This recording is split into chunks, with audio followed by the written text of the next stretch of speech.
All right, welcome back to the Rusty Pilot, and we're back out here at the hangar today, hanging out for a little while until we get a new engine. That's the one that goes back. But today we're going to talk about the 6 different airplane purchases I've been involved in the last 24 months. I see people all the time on these Facebook groups asking for what's a fair price, and the truth is, it's whatever the market will bear. But I'll talk through all 6 of my deals that we were in. We ended up buying 3 of those airplanes just to kind of give you some kind of idea past the price will be what the market will bear. So the first airplane that I was involved in buying was a SR-22, and our mission was 4 guys are going to split a $400,000 airplane into 4. So everybody was going to have to bring $100,000 to the deal. Everybody had basically 4 passengers that they were going to put in the airplane and haul but me. So our mission was 4 people to the beach from Little Rock, Arkansas. And I just posted in a Facebook group and said, hey, who's looking for fractional ownership? And a doctor called me back, or contacted me, and said that he was putting a group together to buy an SR-22 for about $400,000. So a G2, that would have been about 24 months ago. Market was super hot for those airplanes. You were going to take a bath in it. So what happened there is, that was where I met the broker I've used in all of my airplane purchases, and who I would use going forward in every airplane purchase. But Charles is the guy's name. He looked at probably 10 different birds for us, flew around all over the place, and we had to cover his cost. When he found one we wanted to look at, he would go through the log books and start moving it towards pre-buy and negotiating some kind of price that would work for everybody. And then you go through the pre-buy, and you'd probably come down on prices you found squawks. Now, VREFs on those planes would not have been close to what the actual selling prices were. And this would be the first talk through VREF. I would use VREF on every plane purchase and just multiply it by 20%. That's probably going to get you somewhere in the neighborhood of where that plane's actually going to sell for. But no, there is no Kelly Blue Book of planes that's going to get you close on the price.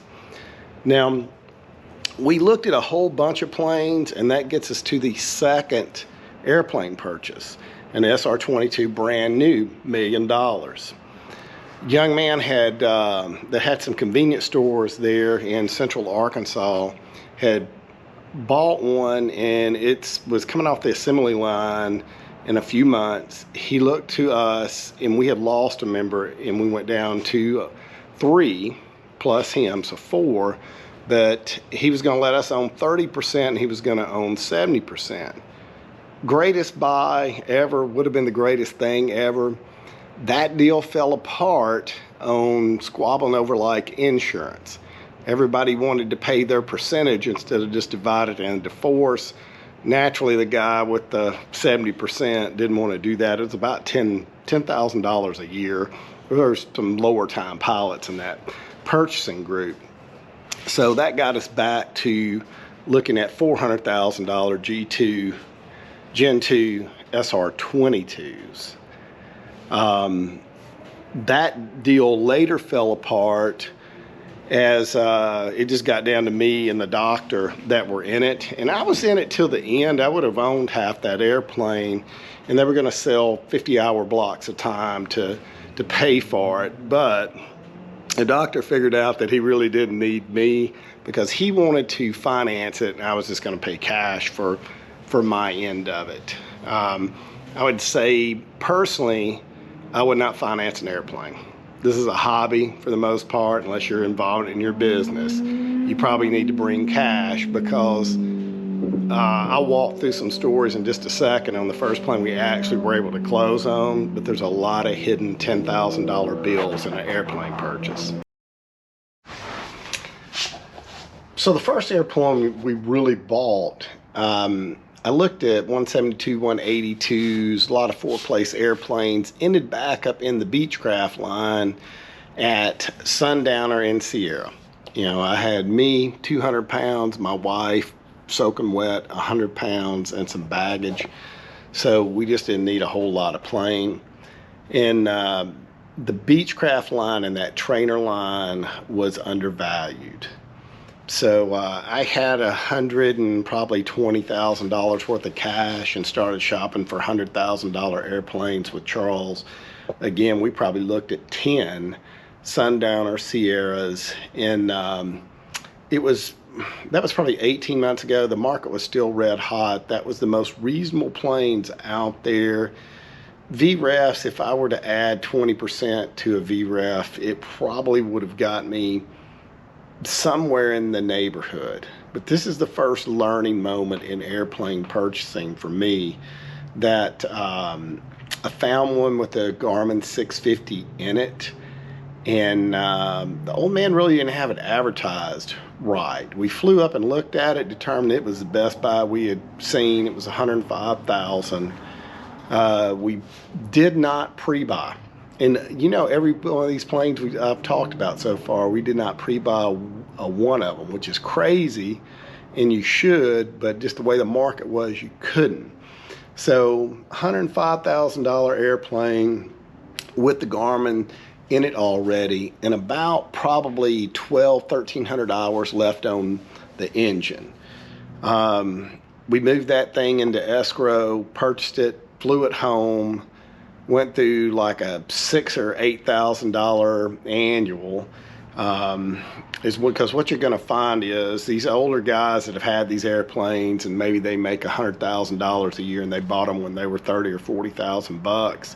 They're priced out of the market on maintenance. I mean, they're literally just looking to get through an annual and keep going. So when you're buying one, you're going to fix a lot of little stuff. And I probably had 125,000 in it, fixing it to there, and then we put another $30,000 or $40,000 in the airplane, getting us up to $160, $170 out the door at this point. We put a Garmin autopilot in it, a 500, and we had to fix some landing gear issues that were just old. I mean, all these planes are old if you're buying, you know, 40, 50-year-old airplanes. There were, you know, various repairs there, but that is the Sierra you see on the channel. And real good airplane. Probably got 160 or 70,000 in it. When I sold out of it, I got all my money back and felt like I probably left a little money there.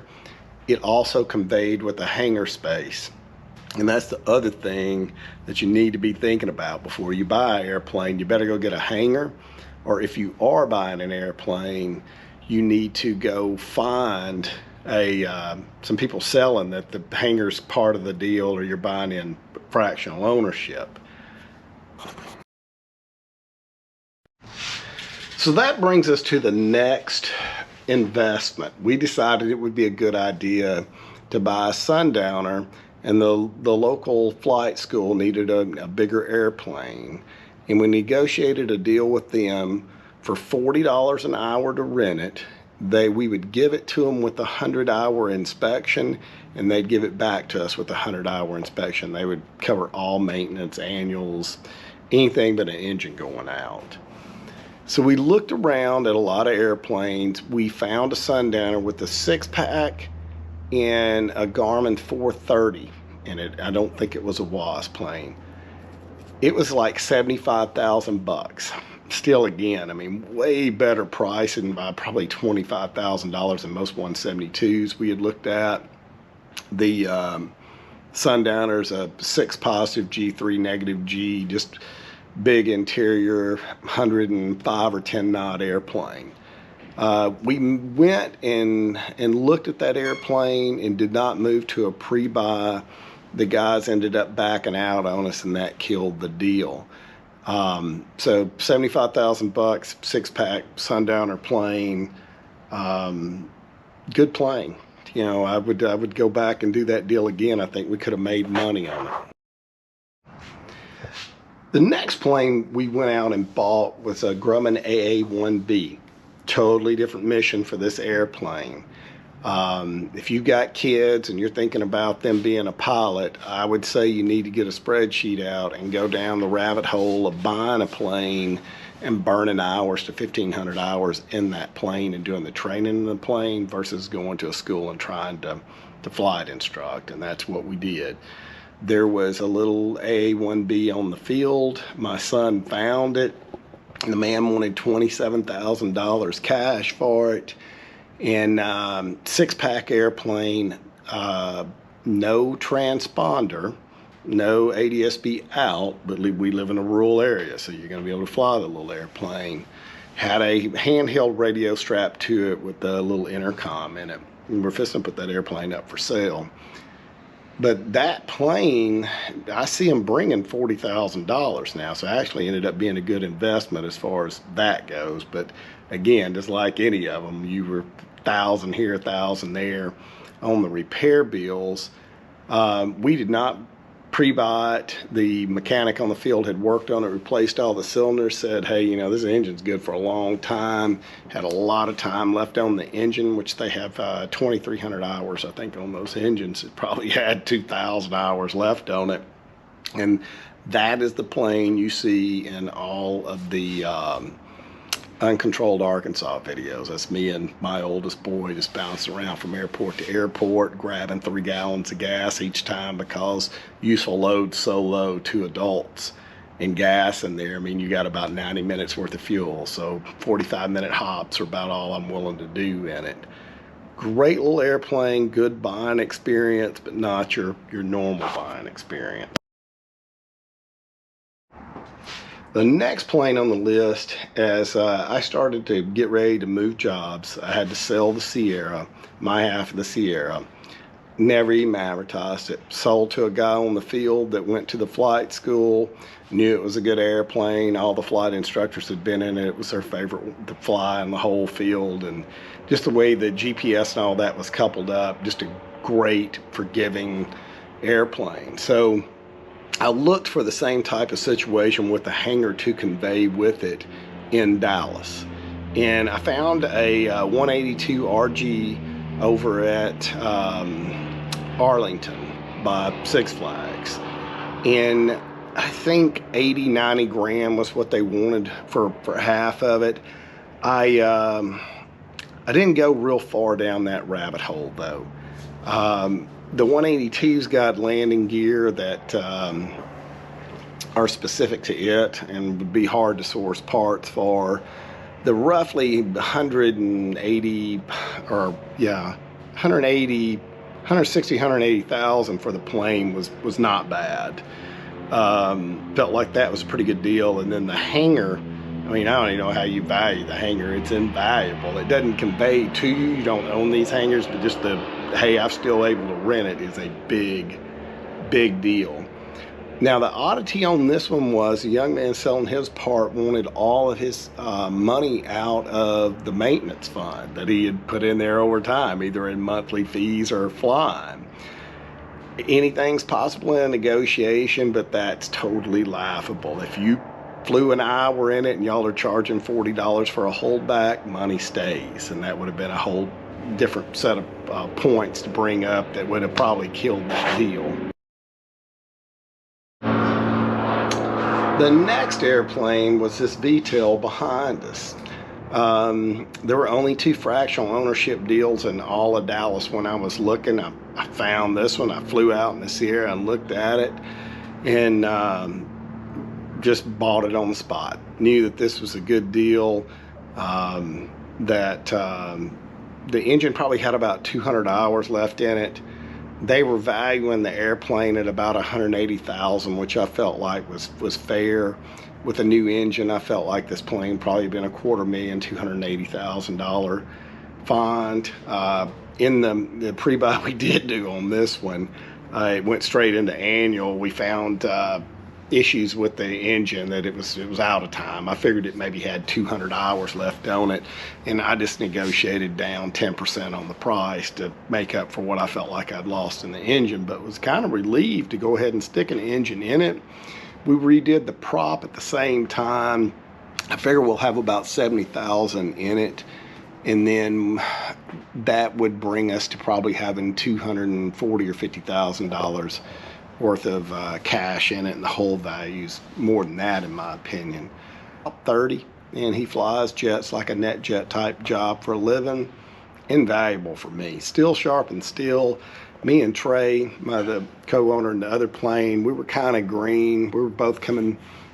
He was about a 200-hour pilot, and I was starting with zero coming back after a 25-year layoff. So there's a lot of stuff we just didn't know. So I'm looking real forward to getting in here and flying with the young man that's flying daily, weekly, nationally, Mexico. I feel like it'll be a big learning experience for me in a good spot. And then in closing, what I'd say is, in the 6 planes that we had uh, looked at, we had looked long enough to know the prices of what was on the market. We had a skilled buyer with us could say go, no go on them. We looked at buying outright. We also looked at financing, but gave up on that early. It just didn't make sense. And for anybody that is looking, buying into an existing partnership is probably the better way to go than buying it outright. If you're swinging a lot of money, you want to buy it outright and get your learning on your own dime. You can sure do it. Be a lot easier if you didn't do it that way. If you're buying into an existing airplane, more than likely it's got a hangar already with it, which you would have to go out and get. And hopefully it's in an LLC. Taxes have already been paid on it. And then there's the community of it, because it is a hobby, and hobbies are about people. So keep that in mind. There's a lot of stubborn old men out here like me buying airplanes that think they're just going to do it themselves. You don't want to learn all that by yourself, even if you're making $1 million a year.